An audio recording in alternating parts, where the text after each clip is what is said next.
Hello everyone and welcome back to the MoneyWali Mindset. I am Mariam MoneyWali, a 13-year-old level 1 student at Rahan School Online Academy, and today's guest is Kirk Hazlett, a public relations expert with over 35 years of experience. He's worked with US Army, Air Force, and the Red Cross in Asia, and now teaches PR at the University of Tampa.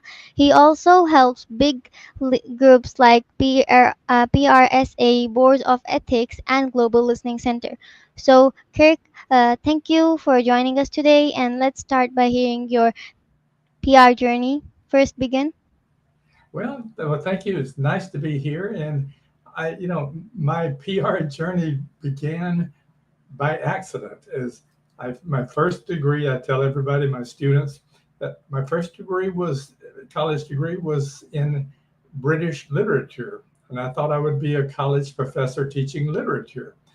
But I graduated. I joined the Air Force. This was 1968, and there was this thing called Vietnam that was going on at the time, and I didn't really want to go, so I joined the Air Force, thought I would stay in the United States. Well, I wound up in Vietnam teaching English as a second language for 2 years. I was in the Air Force, and my jobs kept getting a little bit more involved, I guess, doing more things than just teaching. And so I decided maybe that business is what I wanted to do. And so I decided to get a degree in business. And I had to take an elective, a choice of anything I wanted to take. And you always, for electives, you look for the easiest course you can find because you want to get a good grade. And there was this thing called Introduction to Public Relations. And I read the description and I can do that. So I signed up and got the book and started reading, and I go, wow, this is what I've been doing in the Air Force for the past, I think it'd been 4 years at that time. I just didn't know that's what it was called. So that's when I discovered that was this thing called public relations, and that apparently I was good at it. So I made that one my focus, really working on that. Finished my Air Force. I was in for 8 years and was looking for a job somewhere, and just happened to see an advertisement for the United States Army civil service public affairs intern, paid. Good thing. So I applied, was accepted, and that's where I started officially as a public relations professional. How did I get into PR? Completely by accident. But I'm so glad that I did. Had I not taken that course, I would not have known what public relations was. And this is something I tell students: explore, look, find out what it is that you really are interested in doing, and do it. So that's how it is. That's what got me into it. And I've had a wonderful time over the years working with different people, different places, and now teaching future professionals what I learned when I was working in the field. So a lot of talking, but a lot of fun too. Okay, yeah, I got it. That was pretty good. So, my question to you is that what got you interested in public relations at the beginning? It was really, for me, when I started studying it and seeing what we in public relations do, I realized that is something I had, for myself, have done or believed in all my life. So yeah, it makes sense. Could I have gone into accounting and do numbers? Yeah, but that doesn't get me excited. Public relations, when I see what public relations can do for organizations, for companies, for people,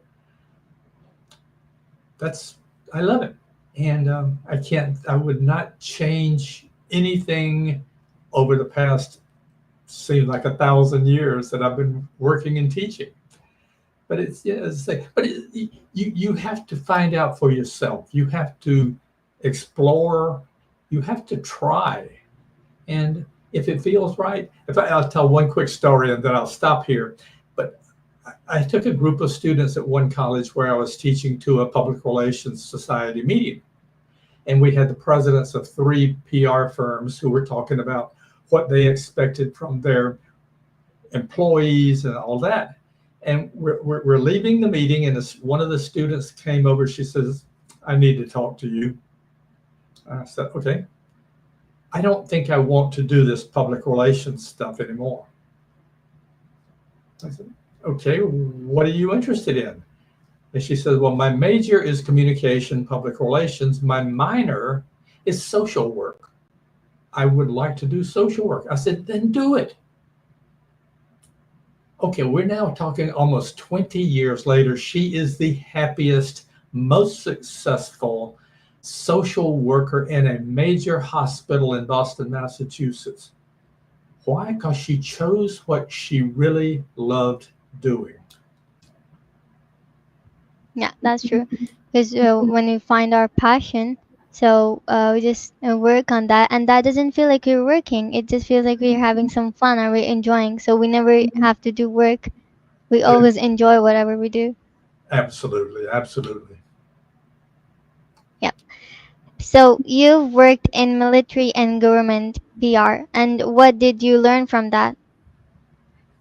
From the military, I, I learned that not everybody understands what PR is, but I also learned and still see today that the rules or the guidelines are the same. It doesn't matter, government, military, private sector, whatever it may be, they're all exactly the same. And the end goal is for your publics to understand and to accept what you are doing, your company is doing.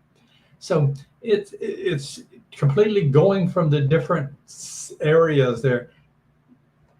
The basic skills, the basic requirements are exactly the same. It's just in the military, I had to learn to recognize that generals you had to be nice to. Okay. So, what were the people you think those were inspirational for you that you met over there, and they were an icon, and you wanted to be like them? You know, I was very, very, very, very lucky. I'll say two things, talk about two different people here. One of them is I was very fortunate when I lived in Boston that I don't know, I'll say the name, and people who study public relations will know this, Edward L. Bernays. Edward L. Bernays is called the father of public relations. He's the man who said, this is what public relations is, does, and should do. He did this back in 1930. Now, he lived in Boston, and I was very fortunate to meet him. And he would invite me and some other friends over to his house. We would sit around in the backyard and just talk.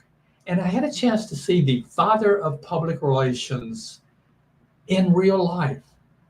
And yeah, he enjoyed every minute of his life. So that was the first thing that just say that part for me is just said, yeah, Kirk, you are in a field where there are good people doing good things. Now, I'll go back and when I first joined the Public Relations Society of America, we have what we call our international conference. Once a year, everybody comes together at some spot in the United States, and we have a big meeting with speakers and stuff. My very, very first year, I went to our conference. I was by myself, and I was walking around with my new member name tag on and completely feeling overwhelmed because here's all these very, very smart people, and I'm just getting started. And this one fellow came over to me and he says, "You're a new member." I want you to sit at my table at lunchtime.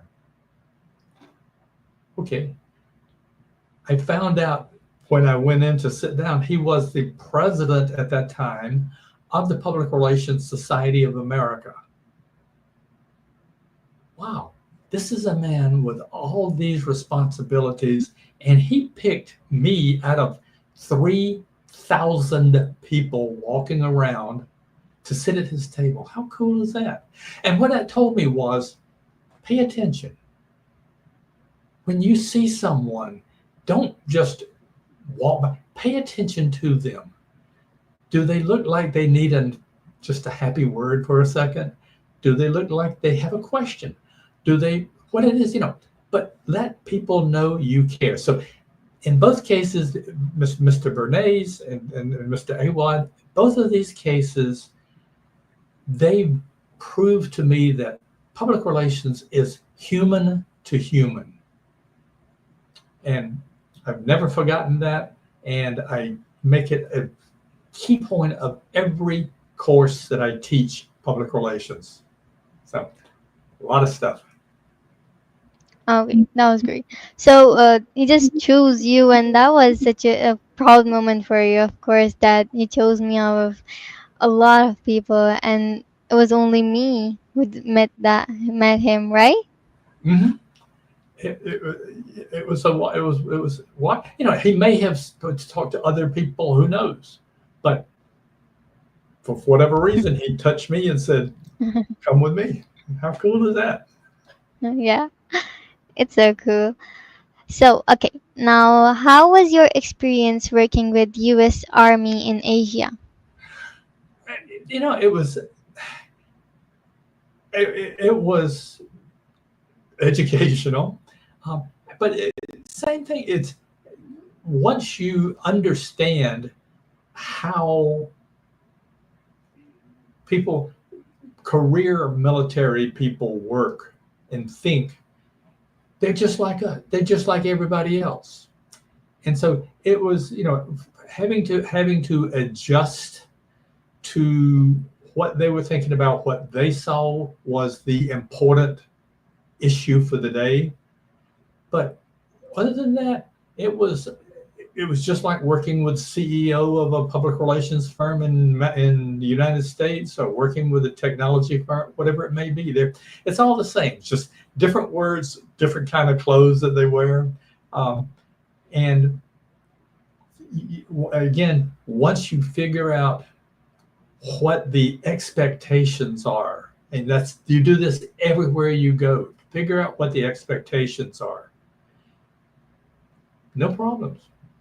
And yeah, once in a while they're going to yell at you. Once in a while you're going to yell at them. But that's human nature. In the end, we accomplish our mission. We're good. Okay, so that was very good, and like you said, it was educational, and I would like to know that what was the most best moment you had over there? The most The most best moment. best moment.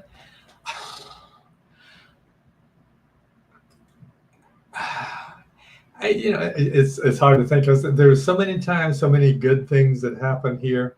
But I will say one thing is when I was in the Philippines. I was still in the Air Force at that time as a military, but I was managing a film library. But this is where I discovered that I was actually doing public relations. And the Manila chapter of the American Red Cross, the director walked into my office one day and said, I need you to help me. And I go, cool. And this was, what I did was, what I always do is sat down with her, found out what her goals were, and then how could I, with the things that I had available, how could I help them? So we created a safe driving program. It sounds crazy here, but these were for American dependents, children who were born or grew up in the Philippines because their parents were working there for some reason, but they're going to have to come back to the United States at some time. And if you go from Manila, Philippines to Chicago, Illinois, it snows in Chicago once in a while, a lot. It doesn't snow in Manila. What we did was we gave them films to watch about safe driving in bad weather conditions, things like this, so that and it really helped them, the families, the young people, to get be better prepared for coming back to the United States. But it made her, the director, feel very, very good because she's able to provide real, meaningful education opportunities for the people who depend on her. So sort of sounds a little bit in a circle here, but it was so much fun discovering that, yeah, what I do in my role really does affect a lot of people in a lot of different places. Okay. So what was your role over there? I was a worker. I won't go too deep into it. We had what was called a film library, and today a lot of people don't know what I'm talking about with films, but that's, today is on CDs and things like that. Back in those days, it was on a reel and it was a film. But I loaned films to military and to anyone connected with the military in our area. And part of this was I would do outreach. I would go out and give presentations to different organizations on the military base where I was stationed, in the community, every different thing, to get them interested. And then they would come to us. And so basically, I built our business through public relations.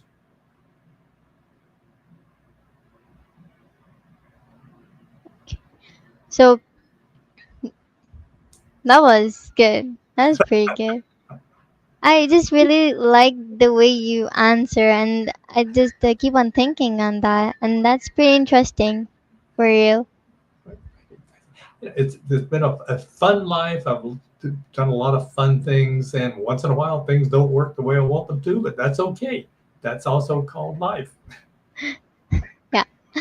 Okay. So now I would like to just ask you about how many students of Rahan School have interviewed you? Uh, a lot. That's the business. It seemed like for the last month or 2 months, almost every Monday through Friday, I'm doing at least one interview. And that's good. I love it. I love being able to talk, and I really appreciate you and your colleagues taking the time to reach out. That's how you learn. You talk to other people. This is how I learned through my entire career, was going and walking into someone's office and saying, I don't have any idea at all what you are doing. Please tell me. And yeah, you learn a lot that way. But anyway, so a lot of people, and I looked at my calendar and I have a lot more coming up. So we'll see. Oh, okay. So that's great. And I would like to also know about your family background, if you would like to share that.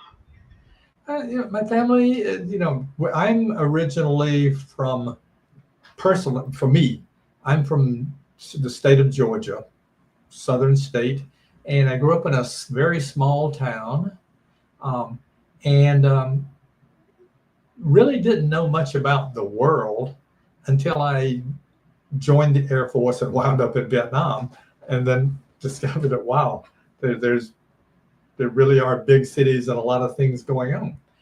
So that's me. My side, my family are. My stepfather was a politician, a state senator, and different things, and was a very, very good man. He set the example for me to help me say, this is how I need to act as I grow older. So, wonderful example. My wife's family are from Asia, um, and so I've had a chance to learn a different culture, different sort of lifestyles, and find out that in more cases than not, I like their way of living more than mine. So, but the lucky thing for me is being able to experience different cultures, different ways of living. Even when we moved to Hawaii, I worked there for a few years. Same thing, very, very different way of thinking, way of doing things. And it really helped me to sort of fine tune my public relations skills, because I had learned one sort of way of doing things. And when I got to Hawaii, I discovered that just a little bit sort of more laid back, not as move fast, get out of my way kind of activities. But this is it. Again, I tell everyone, try different things, go to different places, see what you think. There's some really wonderful things out there. Yeah. Okay, thank you so much. And so now I would like to ask you about, like, how do you teach your students about PR in the University of Tampa? So the same way as that I have taught at every university I've taught, I teach real life. And I'll say it like this: I don't teach the book. Yes, we have a textbook that gives you all of the stuff. But what I do is, when I am teaching, as we go through each section, will come into the class and say, okay, this happened today. What would you do? As one student told me one time, I gave the assignment and we ended the class. I said, tomorrow you will give me back your analysis, your report. I walked across to my office. It took 5 minutes. I already had an email. It's not in the book. I don't know what you're talking about. So the next day I said, that is public relations. Public relations isn't in the book. Public relations, there are different things that happen every single day. And you think you know what you're supposed to be doing. Guess what? It changed. So I do, as I say, yes, we study the basic material, but I bring real life examples to say, here's how they fit together. This is why we're studying this. And then they're, oh, okay, I see what you mean there. So it's a lot of fun. And they discover that Kirk does not sleep ever. He seems like he's always watching the news, and he always has something new to talk about. Okay, so that was good. And do you have any favorite student or someone that you really appreciate? Like every teacher has a one. I say I don't play favorites, but I have a couple who I have followed. And as I tell students all the time, yes, I'm on social media, Facebook and everything else here, but I'm not creepy, stalky. I don't come out and follow you around everywhere. But I look to see, what are they doing? And I have this one particular student who started out, he really wanted to do public relations. He was very active in our student public relations association. And it took him a couple of different tries. He tried a public relations agency, then he tried we're doing public relations at a company. Didn't really work for him. He went to another organization, a business association, and he is now the top person in that organization. He is the senior person doing things that I never would have thought he'd be doing. I am so incredibly proud of him because, yeah, he made his own path and made it successful. Wow, that's great. It's, That was amazing. it's every day I see something from him and I go, yeah, that's good stuff. He got a mentor like you, so of course. Okay, so I think now the interview time is going to end. So at the end, I would like to have advice from you to my audience and viewers. Find find out what you really love doing. And I know that sounds kind of vague there, but try different things. And particularly while you're in school and in college, do internships. Try different areas. If you're in PR, a public relations firm, an organization, maybe a for-profit or a technology company or something. Then do a nonprofit organization. Try them. See which one feels best for you. And then pay attention to what you're doing and what do you love doing and what do you do best. One of the things that I figured about myself very early on was, and as I say, my first degree was in British literature. The next two degrees were business management. But no one ever said, Kirk, you're a very, very good writer. They said, yeah, you did well and you get an A on this paper, but it didn't say why. It just said, you get it. I wish I had known back then, because the public relations department, the communication school, was just across the lawn from the English department. I could have gone over there and gotten my degree in communication and that. But it's like, figure out, pay attention to what you're doing, figure out what it is you love doing, and then make it yours. Do the absolute, and don't be afraid to ask for help. Absolutely. Thank you so much. So mainly it was like we have to try different things and fail again and again, so we can know where our passion really is, and we can work on that. So yeah, and working on our passion doesn't make just makes us feel so good, so and so attached to our work, right? Absolutely. Yeah. It's you go to sleep at night and you wake up sleep at night going, yeah, that was good. And you wake up in the morning going, oh boy, another day. You never go to work. You just enjoy doing what you're doing. Yeah. So yep. Thank you so much, Kirk, for sharing your life journey, and so I'll meet you all in my next interview. Till then, you can also watch my other interviews on YouTube, TikTok, Instagram, Facebook, and X. Till then, bye bye. Okay. Thank you. Okay. Bye bye now. Bye bye. Bye.